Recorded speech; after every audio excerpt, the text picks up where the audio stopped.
Hello, and welcome to the Braided Faith Podcast, helping you balance tradition in an untraditional world. Together, we'll share stories of faith and redemption to bring hope into your life. I'm your host, Chrissy Addis, and I'm here to inspire you, motivate you, and connect you with other people whose stories aren't so different from yours. So grab your hot cup of coffee or hot tea, sit back, relax, and get ready to feel empowered alongside a supportive community of faithful women just like you. This is the Braided Faith Podcast.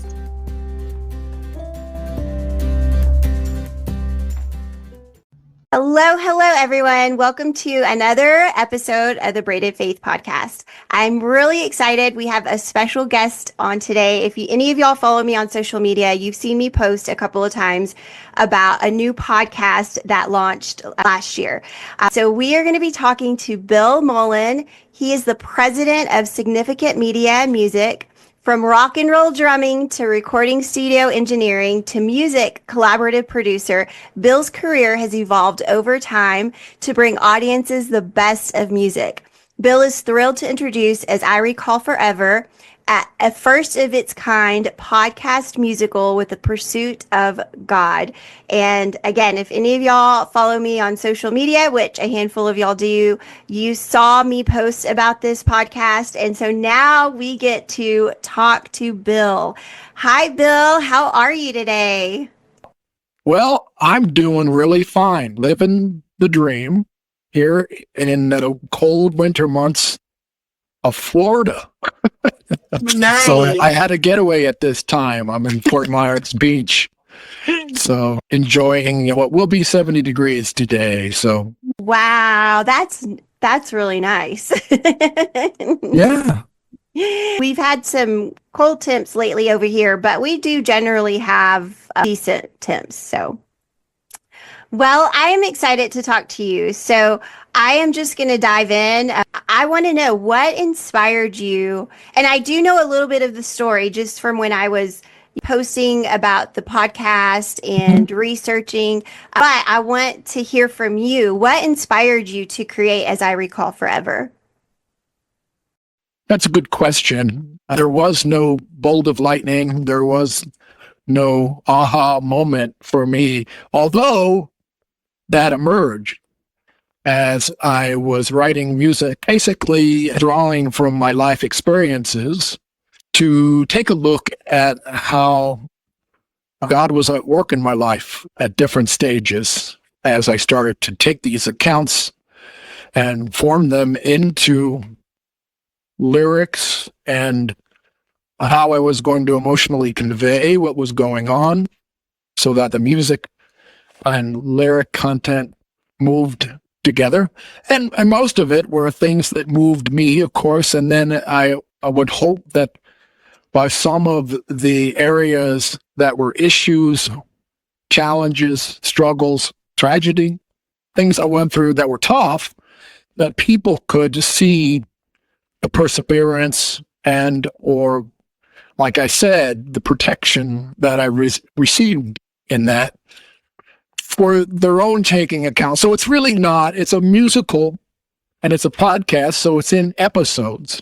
Mm-hmm. And that came about because after a while I had a lot of songs collected and I thought this is starting to form some kind of arc, some kind of dramatic whole. And I wanted to put it into what used to be called something like a concept album or even the rock operas and other formats of the past. But there's no real album concept, although there's still vinyl out, and I did publish in vinyl. I thought about, well, current behaviors, people will get into episodic streaming on Netflix and other places. And so I thought, maybe I put this into digestible episodes. And so that's what I started doing. But like I said, it was revealed to me as I went along as to, okay, you're writing these songs as a whole collection. My wife would ask, hey, what's behind that song? Where did that come from? And I would start to explain it, and she says, write that down. You should write an essay around that. And so Then the essays started to take shape as a connecting storyline, a narrative. And so I thought, well, I'll put those together. I was actually thinking of an actual musical where there were parts and people, various characters, but then I realized I'm going to keep it simple at this point.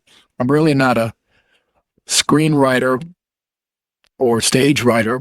So just keeping it in my first person as like a one-man show, I thought I would do it that way. So as I had that idea, I wanted to add more. I had about 25 songs.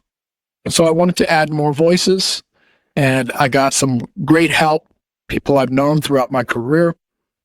So it's a musical, but not a musical in the sense that like Glee or High School Musical or some of the fun frolic that you find in musicals. It's a little more introspective. It's a little more of a reflection, themes to ponder, but it's really not about me. It's really to help folks hopefully see themselves in the situations and for them to start to take an account, for them to start to realize where God's been at work in their life.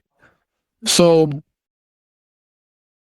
now I have, speaking of Glee, and I dropped that almost on purpose because I called an old friend who is still in a group, a gospel group, with a fellow by the name of Tim Davis, and he was the music director for that television show. Now, Tim does all sorts of things. He produced Lady Gaga's Super Bowl appearance. He's worked with Barbra Streisand. He's pretty renowned at this point in the role of producer and music director. And so I called him up and I said, I have a song in mind that you might sing on. And I sent it to him, and he gets back in touch with me and says, man, this is masterful. And I go, whoa, thank you. So I started to get some affirmation along the way. The people I worked with, mostly all Nashville folks, although I worked with an arranger out of the UK. And so I was able to connect people that somebody I knew would know somebody, and I suggest bringing them in. And a good part of it is orchestrated, and a good part of it is more intimate settings versus full orchestra.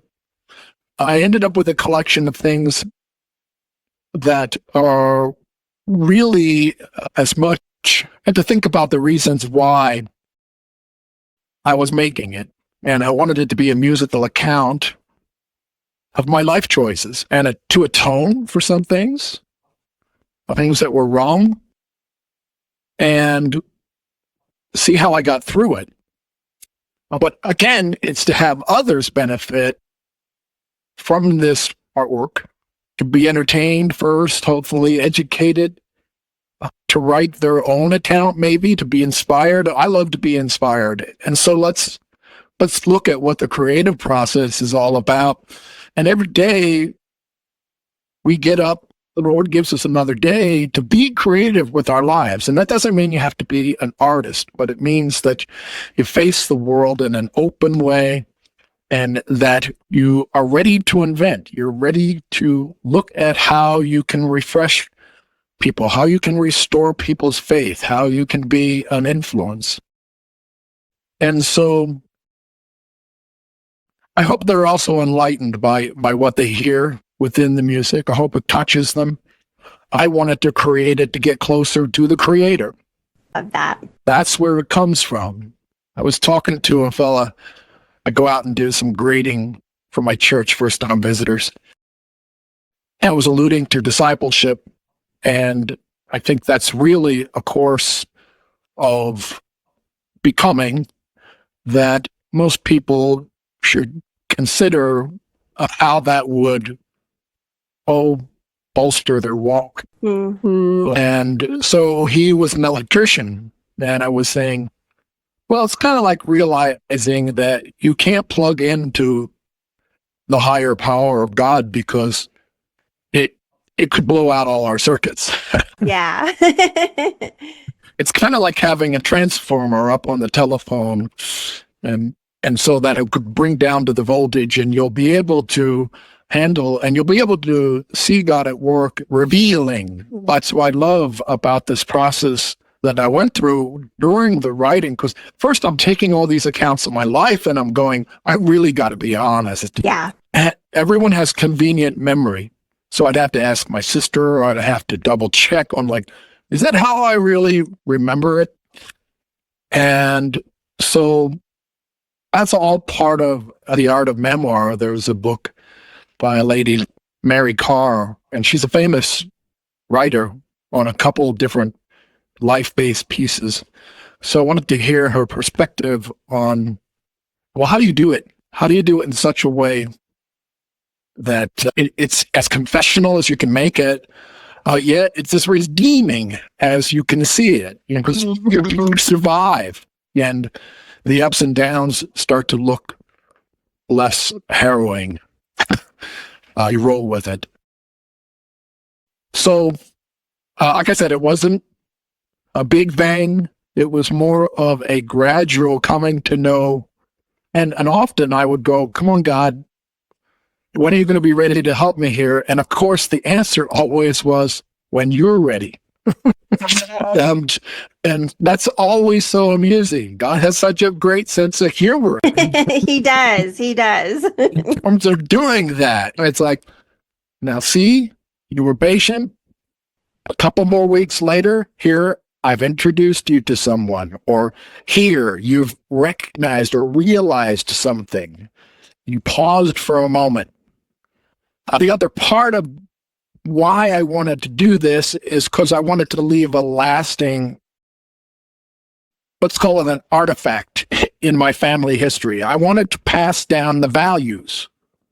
I know I have values because things have been passed down through my family. I can't say exactly. Per se, I can't say, oh, my great-grandfather thought this way or did this in his life. And we live in such a wonderful, media-rich world where we have the tools. And that's really what's interesting about the music scene, too. I was really blessed to live during a time when democratization of media came around. Started in the 80s, actually, when musicians and engineers suddenly went from the studios that were like multi-million-dollar studios that you had to go to affordable equipment so that you could record on your own. Get to learn the art of recording besides the art of music. And so that was a big attraction to me. And then, of course, during the 90s, the same thing happened to the video media, where workstations emerged. And now suddenly, into the 2000s, it becomes even more affordable to where it's coming as stock on some computers, whether it's something like a Final Cut from Apple or anything, Band in a Box, or some of the other software for audio production. So now here we are today where you're using accessible media for your own platform. Mm-hmm. And so, yes, we all get to have a podcast. Yeah, anybody can have a podcast right now. Well, and I'm not saying that proliferation and the numbers are bad. Things will shake out, but what happens is the process of doing it shapes you. Yes. You learn a lot. Yes. You become a better communicator, a better listener, and in the end, too, you also have your people will know, oh yeah, she did that in her life, and it was a real account of her and what you make of the world. You know what I mean? And oftentimes in that process, other people tune in and they are suddenly going, yeah, I could journal. I could explore some self-discovery. And so that's what's wrapped up in it. My hope is that my great-grandson, daughter, I even have a song that addresses them, starts out, my daughter or my son. Yes, it's a little bit about my daughter-in-law, and And yet it's really about my grandson and his sons and his daughters. And you know what I'm saying? That I'm actually thinking that far ahead in this particular song. Step by step, I had God revealing to me and experiencing the Holy Spirit, how that became a reliable and regular friend. Get to know what this concept is about. So I haven't mentioned that the title of the program is As I Recall Forever. Mm-hmm. So how can it recall forever? Well, that is exactly what I was taking an account of. I was recalling all of the forever moments in my life. Forever is a concept that is really deep within our human psyche. And it says it in Ecclesiastes. He placed eternity in our hearts. And that's because we can deep down have, it might be called an inkling, it might be called a sensation, but it's just like faith. You know how faith is beyond belief? A lot of people appropriate the word and use it generally in terms of, oh, it's just have faith, keep believing. Well, yes, we do believe in the way of intellectually thinking of God and making us more aware, putting our radar out on the screen and looking around us. That's what the screen I'm talking about, and seeing him in people, seeing him in situations, in nature, in music. And so to reach that, it takes some conscious effort, but yet faith is beyond that. Faith is not an intellectual process. It is an act of becoming of him. Mm-hmm. Because that's what he grants us. Less of me, more of him, the song says. And that's a matter of surrender.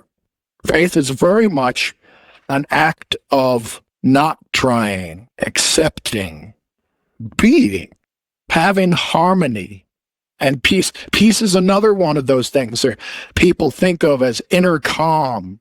Yes, you can actually come up with many ways to work at relaxation. It almost sounds like an anomaly.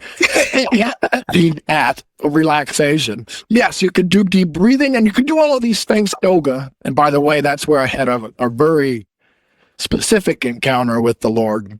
Wow. I address within the context of the musical. Now, that is to say that I think there are exercises and there are methods, practices that put people in a state of receptiveness and starts to get rid of your own stuff, all the clutter. And so I think the greatest thing I'll connect to, one is studying Revelations, organization, Bible Study Fellowship, spends about 7 months or so deep diving into a book. And I wanted this one, especially John last year was really interesting. But this one I've struggled with because I always felt it was used as a scare tactic with people. You think of the soapbox preacher, repent. Yeah. And God bless them, they mean well. And yes, you can read that and see horror. but yet there it is. The heavens coming to earth. Mm-hmm. And through all of the punishing parts, you get to see the glory. And the part that struck me the most, resonated, was, and creation sang. And I went, oh, creation, all creation. All people for all time, Adam and Eve are there. And so that ties in with what another discipler told me along the way. And that was, well, we get to live in his divine dimension today. And I go, oh, yes, he's already granted me forever. Yeah. And so that even makes the forever moments more pronounced and more amazing, in that you start to see the small miracles. You get to see someone going through a tragedy, and you get to be able to fortify them in some way. Or you get to just, we have a visitor came down, a friend of my wife, and she says she was a little despondent over a life issue, and it's a little bit of a retreat for her. She said, at the airport, this woman came up to me. I just came across the concourse to where I was and said, I think I know you. I just want to say you're so distinctive. I said, she was your angel today. Aww. You needed that. So those little acts of kindness or things like that happen to be difference makers. Oh, I speak to that within each of my episodes. I touch on how there are no coincidences, that things seemed coincidental at the time, but really one thing led to another. It was all part of a master plan. And so that's also what I hope people see in it for themselves. People I got to work with and got to know, formed fast and now tight friendships with some new people. So I realized around a year before it was done, I go, where's this going? What's it going to be like in its final product?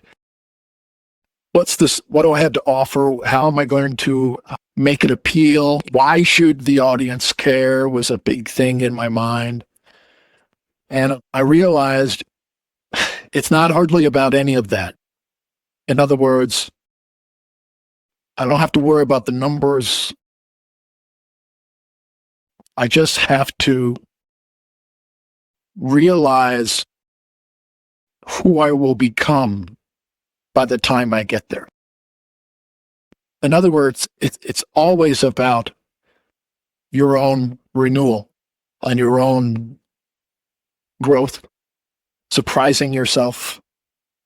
So one instance was I was working with a design agency for graphics and for packaging this up, thumbnails, things of that sort. And I would introduce the songs to them about every other day. And then we'd get together, reconvene, so they got an idea of the feel and moods that I'm addressing and some of the life issues.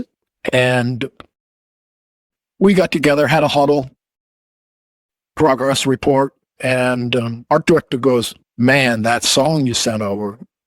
I go, "Yeah?" Song called Make Me Aware. It's a song about a boy with a learning disability, and he finally gets to the point where he can't handle how to go from simple math to like more complex, more abstract math. Mm-hmm. You're not counting on your fingers anymore. And so he prays to make me aware. And there's more to the song, but the art director goes, "Yeah, my son's dyslexic."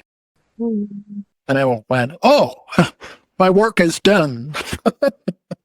Wow. I'm so happy. Yeah. I'm looking for someone to be moved. I'm not looking for the hit. Now, if it hits people in the heart, that's the object. That I understand that situation, and that they can hear somebody understands that situation, whether you're the parent and you have to deal with what it takes to be encouraging, what it takes to maintain a positive attitude, or the very child, very person, student going through the struggle. And yeah, that was a moment where, again, I was validated by God. He put that man in my work group so that one of my songs would be something that moved him. And I could just feel how closer we became immediately. We had a good relationship. I really respected the guy's aesthetic and abilities. And yet suddenly was like, oh, now my heart is with his son. His son can be in my prayers with that song. I want to always associate that boy. And I want to see him in that future version. And it's so funny, I was listening to, it's kind of a podcast, but it's a regular show on Lay's TV. A guy named James Polos, who wrote a great book called Human Forever. And it's a little bit about where I took the name of the group. So after a while, it was not my story. And it wasn't my project. So I thought it might be a solo project with lots of friends gathered. But on the other hand, I realized as I'm sitting there in the studio and I hire an orchestrator so that he can really get the voicings of the instrumentation just right, and he can conduct. And at that point, I'm kind of like hovering over the studio. I'm having a moment of transcendence in some way, just to see all these beautiful people working so diligently towards what we're creating together, and even telling me how moved they are. Aww. And yeah, it's a very rewarding thing, but I also know that, well, they're just going above and beyond, and suddenly the synergy's taking over. Suddenly, I go, this is not my project, so I have to give this a project name. I have to give the collaborative, and that word comes from a guy I know, Joe Pine. Joe is a somewhat famous writer, Harvard Business Press. He had a book called The Experience Economy. The Experience Economy really is what happened around when he put that out, the year 2000, where companies went from selling at people, marketing at people, to involving people, like the Apple Store is an example, or like what Disney does to consider the customer's journey and all that sort of thing.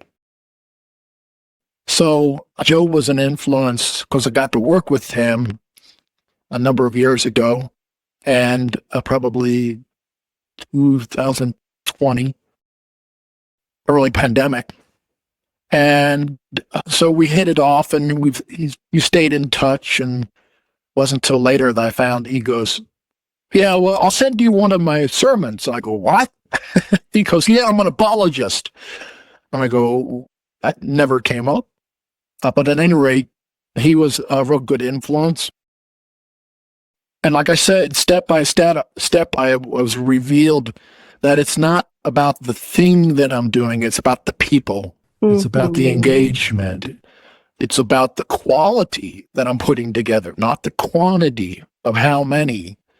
And so if you live off that spirit as an artist, you're a lot more sane than the world will tell you, go for fame, go for fortune. You can make lots of money in this business. And some people do. They're incredibly talented, deserving what they get. And yet there's a whole lot of people that I know that I put together something that's, I can safely say, world-class. The people that I was able to recruit, and some of them I had to wait for. In other words, they had other projects going. So it was going to be a couple months out, and that's why it took so long. Yeah. I think people are going to be pleasantly surprised by the dynamic of the Next Humanity, that group. And it also alludes to what James Polo said in that book about the emerging, he calls one part of it the digital swarm, the onslaught of data in our lives. And he also alludes to the almost transhuman fascination that we have, and AI is part of that, but robotics are part of that, and all kinds of transplanting of humans in some respect. So it's a great book in terms of what's emerging in our culture right now. So I listened to his podcast, and literally 2 days ago, I tuned in, and there's a guy who had a .9, and I want to speak to him, a .9 GPA in high school. What? He says, Really? when he says that, People are saying, .9 what? It's 1.9, 2.9, no, .9. He went on to go to Harvard. Went on to be in a major think tank today. And it was so funny to hear that story coincide, getting back to make me aware of, and I was sharing with that art director how Gladwell in his book, David and Goliath. Of course, David is the story of the little man who takes on the giant. And we can still do that today. We think that these giant corporations, or the giant government, or the giant entities and systems that are out there are diminishing us. Well, that's not true. We're all still individually, and you cannot predict the potential of a human being in advance. you just cannot. Yeah, it's been proven. That is at work. So you can hear that a lot of what I have is for folks to take heart. And some of it is coming through a lot of, I want to say, garbage in your life, a lot of misled thinking, and for me, hedonism. Yeah. For me, tragedy. Somewhat tied to that, but not exactly. I can't say, oh, because I was hedonistic, suddenly God did this. No, I don't think God works that way. Number one. Number two, something happened, and it was just an accident, and I got through it. And I got through it in a miraculous way. I'll leave it there. That's my little carrot for people to, well, I want to hear what that was. Yeah. Well, and I do encourage people to go listen. It's a very deep piece of work that you put together. I mean, some of those songs do make you think. And just as a consumer of this project, I want you to know that it does make you think about your own life and like your own journey. So what you put out there does come across that way, where it is we're listening to you and your story and your journey, but it does very much so make you look inward, or even just think more about the power of God. Huh? Or upward. Or upward. There you go. Yeah. Upward. So you're talking about the people that you worked with, and I saw that there's like an array of talent, from Grammy Award winning arrangers to renowned vocal coaches or directors, I guess you would say. I was curious when I saw that, were the majority of the people that worked with you on this project, are they also Christ followers? That's an interesting thing. A short answer is some are. Some may not be. You don't have to be, but it helps. Right. Well, yeah, well, and I was just curious because it is a faith-based project, and so I was just curious. I don't screen people in any way like that. Here's a case in point. So my closest, I have a core of 3 people. This is not unlike what you find in Andy Crouch's book, Culture Making, and another book that influenced me was Art and Faith by Makoto Fujimura. In Art and Faith, they're both talking about taking your talents into the open marketplace, into venues, public venues, and where people in general are, so that they can see, oh, I like that song. I wonder what it's about. Oh, he said, did he say Jesus right there? Oh, I wasn't catching that. And I do it. I don't mean to be subtle. I just mean to say, I have a story to tell, and he's part of it.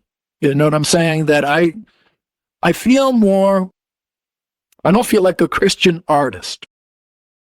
And that's a thing unto itself, which is great. I feel more like I'm an artist that's a Christian. Yes. You understand what I'm saying? I do understand. So that keeps my head on straight too. That I don't make artist the noun. I don't make it the focal point, and I'm Christian artist. Right. I know that's a picadillo or a small little idiosyncrasy of mine. So I want to be in the open marketplace, and I want to be able to tell accounts that are real life and that are touching. Within it, I have a couple romance songs. Yeah. It's kind of like I've got Solomon in there. On the side. Yeah.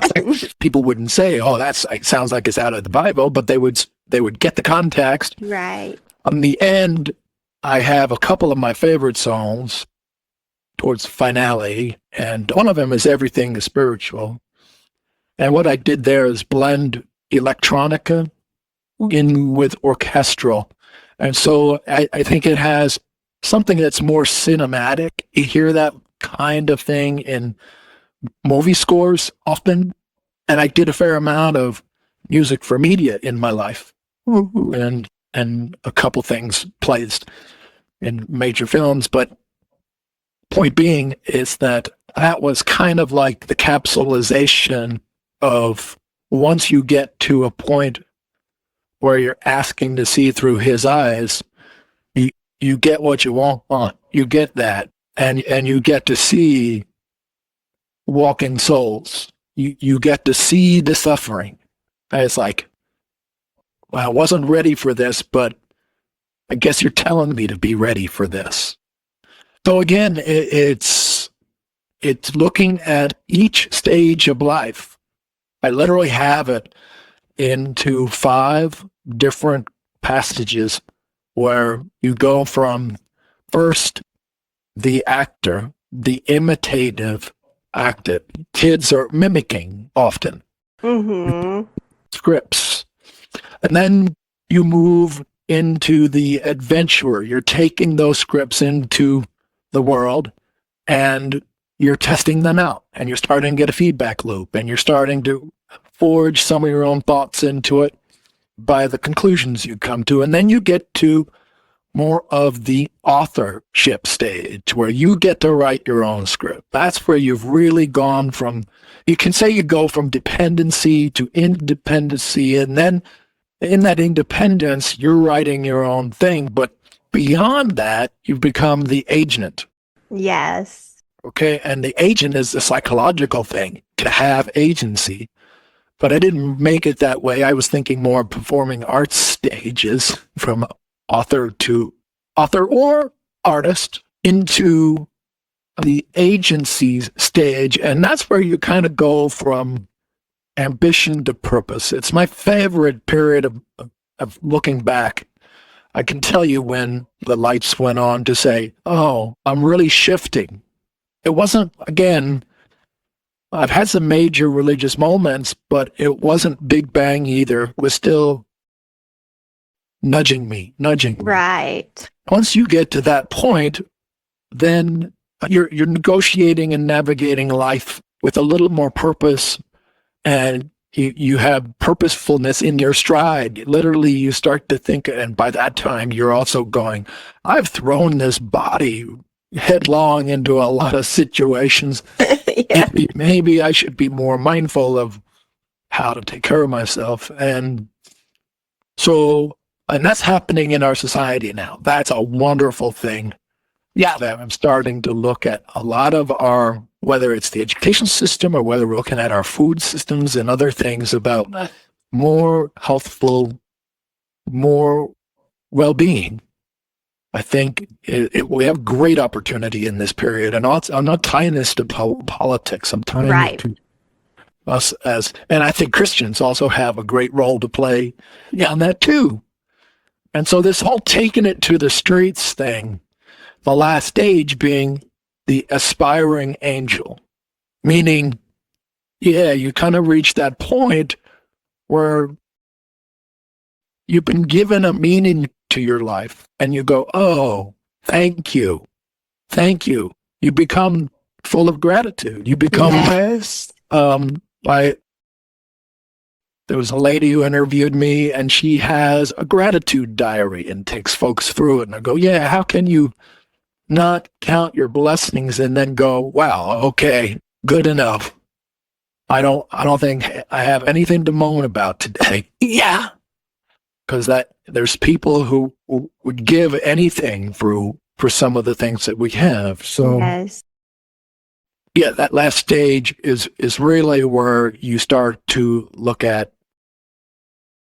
and at any stage, these can happen it's not like at this age, at 32, that's exactly when the change happens. It's not like that at all. Some young people, they use the term very old soul as if reincarnated. But some people do. They just have sensitivities and they emerge in different ways. They grow in different ways.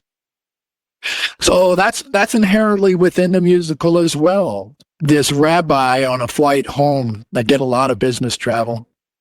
In fact, the last 15 years of my career, I wasn't based where the company was, but I was leading the company. I wasn't in Chicago, but I'd be up there many times. And so point being is, on this flight, we chatted and we're at the carousel waiting for the baggage. And he says, I've got a book I want you to check out. And it was called Towards a Meaningful Life. And it was by the famous Rabbi Schneerson. And I thought, well, okay, that sounds like an interesting book. Chapters, of course, are different chapters or periods of your life, but also certain topics. The topic of marriage, and one was retirement. And it's so funny because he was an old man at that point and being told, when are you going to retire? And he goes, retire from what? Life? And so that was perfect for this guy to be turning me on to this book at that point in time. And for me to go on and convert a couple Jewish guys. That's a whole nother story. I love it. Point being is that I paid God forward and I paid him back forward in a roundabout way. The point is that you could be my age in that 55 to into 60s area and be really thinking like, okay, I can do an encore career. In fact, I'm going to be speaking to my church. I go to a mega church, Abundant Life in KC, Kansas City. And we have church houses all over the country now. And so it is one of those dynamic kind of places. So dynamic, I'm not in the music ministry. It's like They've got wonderful people for worship. And I've, of course, by what I've already said about where I was going with my mission, that I guess kind of has become a ministry. I want it to be an example to others, and I want to be able to, I hope, encounter other artists to say, here's how you can do a podcast. Here's how you can produce some of these new formats or ways that you can share what you had to say about his glory.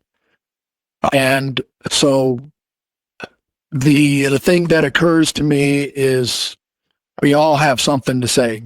And yeah, we all have something to be really an expert about.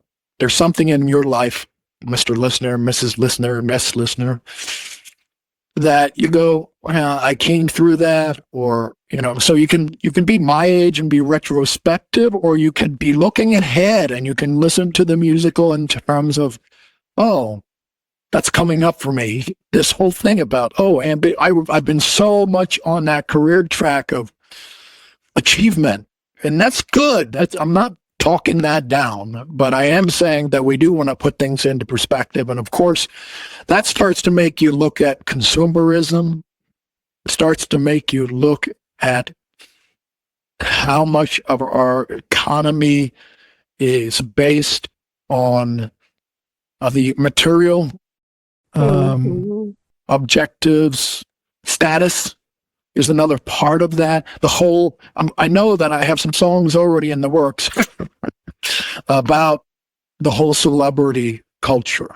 Oh yeah, now we see the celebrity culture has bled down into everyone, and everyone's trying to be their little personal celebrity. The funny thing is, I don't see what you're doing that way. I see everybody that I've had, the folks that I've been able to speak with, the common thread is helping people. Yes, the common thread is that heart, all these different show themes, and that's where Christ is alive. Yeah, that's the way we can reflect he is alive. And so it's all part of personal examination, which might be a witnessing, I would say. I snuck it into a musical package. Yeah, I love that. And that kind of what you when we were talking about how it is easy to have a platform now. It is easy to have a podcast or YouTube channel, whatever it may be. And you do see the celebrity stuff not necessarily going away. I don't know that that can ever go away, but it is definitely calmed down because I know for me, I personally like to listen to normal women like me share about their Yeah. love for Christ and I follow a couple of people on YouTube that occasionally like show their day to day and I don't know, there's something comforting and peaceful about that, just to know that like it's almost like a reminder that we're all in this together and we're all human beings, we're all the same, we're made in his image. And it's kind of a beautiful, I love that you talked about technology and AI and all that stuff. It doesn't have to overtake us. Like there can be good that comes from it. Yeah. Yeah, we have to be mindful, we have to be wary of it controlling us. And there's people who want to use it to control us. Well, we can use it, and that's where Christians really need to get techno savvy. Yeah, we really need to be in the thick of that so that the 10 Commandments are built into AI. Yes, I love that. And I'm not saying that just to wave the Bible. I'm saying it from a standpoint of they have been proven. Moses went to the Mount Sinai, right? And he didn't have a bolt of lightning chiseled out of stone in front of him. I would imagine, in my practical mind, he chiseled it out in a state of consumption, consumed by the Lord.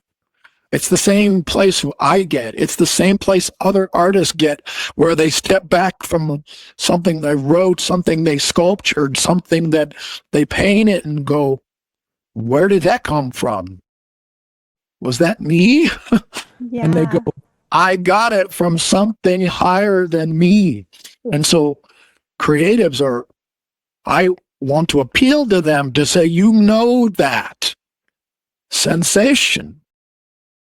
And it's a fact that it is from the Creator. Yeah. And everybody has the ability to tap into that. Yes. And I love that the people that you have working or that had worked on this project with you weren't all Christians, because I think when we close the door to the non-Christians or people who are maybe not sure or they're still seeking, we miss an opportunity to share the love of Christ. And you just never know what seeds you planted in some people. Yeah, we don't want to be of the world so much that we end up not being in the world. Yeah. And we're not meant to be that cloistered. We're off to our retreats. I would love to do a retreat sometime out in the desert during Lenten time. But really what he's asking of us is to be engaging culture.